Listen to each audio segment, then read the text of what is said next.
Welcome mcv4u.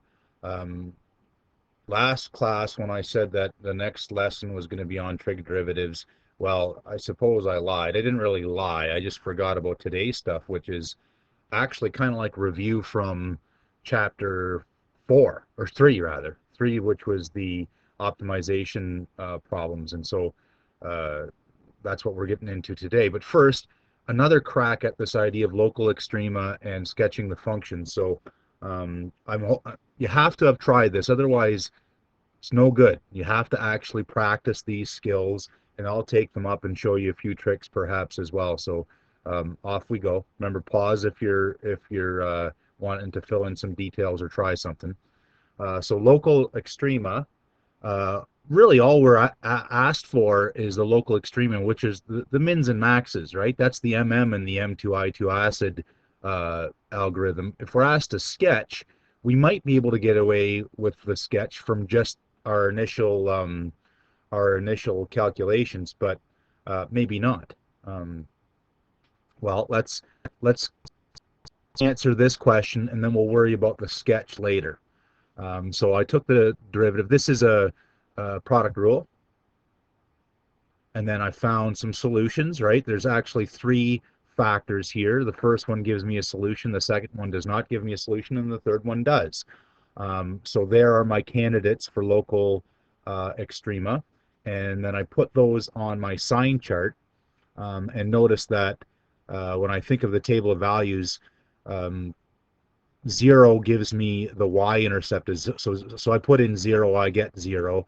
I put in -2, and I got 4 over e squared, which is fine. Where are my local extrema, or what are they? And we'll talk about the second derivative in a second.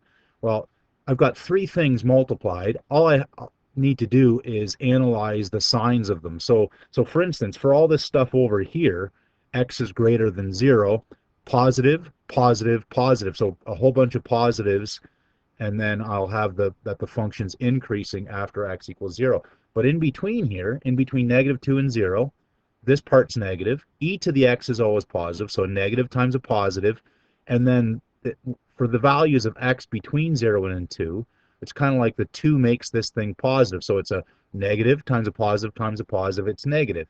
So it means the function's going to be decreasing here. And notice that gives me information using the first derivative test about whether that point at x equals 0 is a min or a max. It's going down 0 and up. This is a minimum right there. Fine. What about this section over here? Well, I've got less than -2 means this is negative, this is positive, this is negative. Negative times a positive times a negative is a positive. So it's increasing, increasing, then 0, then decreasing. This is going to be a maximum. Fine. So I can make that conclusion right now because I'm only asked for the local extrema here.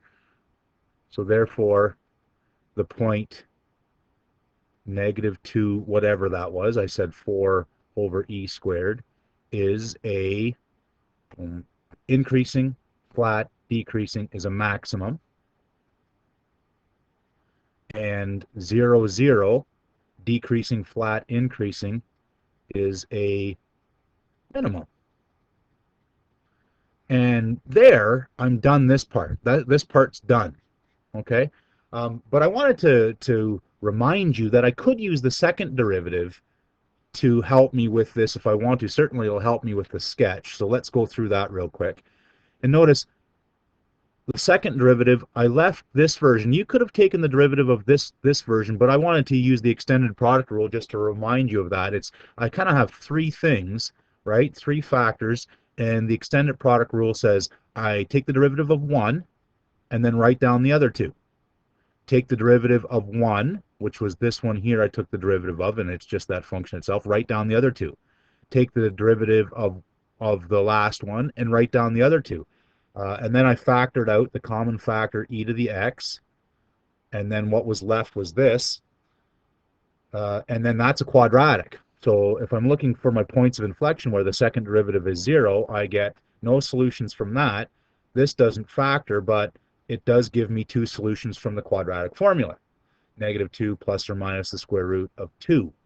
And notice, then those go on my sign chart, and there they are. I put the zeros there, and I'm going to sort of go through the analysis then. This is the second derivative that I'm talking about now. And it's kind of hard when they're not brackets to figure out whether it's positive or negative. So what I thought of is I thought of this parabola. I know where the two zeros are, right? At negative 2 minus the square root of 2 and negative 2 plus the square root of 2. But then this part is just a parabola. It's positive for these values out here. It's positive for these values out here. This thing's always positive, so positive times a positive.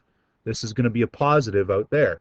In between these two, in between the two zeros, it's negative, right? The parabola is negative, so positive times a negative, that's going to be negative. It's going to be concave down in here. And then after that, it's positive, so it's going to be concave up. Now, notice that we weren't asked for any of this. We weren't asked for any of that, but notice where I get a local extreme value, I could look at the second derivative. So where I get a critical point there, the second derivative is negative. That means it's concave down. It means it's a maximum, right? So we have a maximum at negative 2, just like we had before. Again, I could have looked at where I had a critical point and find out the second derivative is positive there. Yeah, second derivative is concave up, so it means I must have a minimum. And so that's a confirming instance. Now, if we put this stuff together for a sketch, and I'm going to do a quickie sketch because I want to get on to the lesson. I've got a minimum there, and at negative 2, I've got a maximum. And I've got a couple of points of inflection, and we'll negative 2, and this was 4 over e squared. This is a small number. 4, remember, e is a little bit less than 3, so this is a little bit more than 4/9, but it's a decimal. And then in between here, I have points of inflection. Right, so concave down, concave up, decreasing, increasing as far as the first derivative is concerned. And then like this, always concave up. You say, well, okay, hang on, Resto, you skipped some M2I2 acid steps. Yes, I absolutely did. One that I want to mention is this one, that x is approaching negative infinity. How would have we got that it was a horizontal asymptote? Well, we mentioned that in this function, e to the x always, for extreme values, you know, big values of x, even if they're negatives, wins out. So because this goes to 0 as x goes to negative infinity, it goes to 0 faster than this goes to positive infinity. Even though it's x squared, this wins out. Because this part goes to 0, this part goes to positive infinity, you might be confused about what happens. But you shouldn't be, because the exponential function always wins. And that's not a mathematically technical term, but one thing that you might want to be interested in, and I'm going to show you a little trick here, and we're getting, I know this warm-up take-up is dragging on, but the y values, and I'm going to Desmos here, you know, there's our graph, and I see the Desmos doesn't do the points of inflection, it does the minimums and maximums for me, so there's that 4 over e squared, that's that point there. But it doesn't do the points of inflection, which are in here somewhere. But I want to show you a little bit of a trick. I'm going to copy this onto a new line, paste it, and I'm going to do something different here. I'm going to convert this to a table. So there's a table. Oops. And I'm going to just get a new line, and I'm going to put in negative 2 minus the square root of 2 as my point, and then, oh, there are my points of inflection now. There's the other spot. So Desmos, well, that's negative 1 actually, but this is the one I put in. That's that 0.38. Now if I wanted to put the other value in, the other point of inflection, put negative 2 plus the square root of 2. and it'll put that on there as well. There's the other point of inflection, and that looks right as well. Okay, all right, dandy. Now today's lesson, how are we doing? Is it? Yeah, I think I'm going to stop, and I'll pick up the lesson in part 2. And yes, plan on strapping yourself in. This is going to be a long lesson, folks.